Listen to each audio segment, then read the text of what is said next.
Isa lang ang buhay, hindi dalawa. Isang beses lamang po tayong dadaan sa daigdig na ito. Hindi na tayo babalik. Pero tiyakin mo na sa pagdaan mo sa mundong ito ay nagkaroon ng pitak sa puso mo si Kristo, sapagkat tinitiyak ko sa iyo,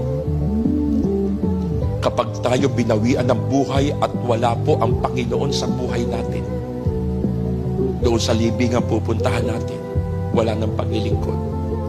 Isa lang ang buhay. Life is short. Kapiraso lang. Mga kapatid, lahat tayo may haharapin after physical death. Hebrew 9:27, itinakda ng Diyos sa isang tao ang minsan mamatay. Pagpikit natin, pagpantay ng paa,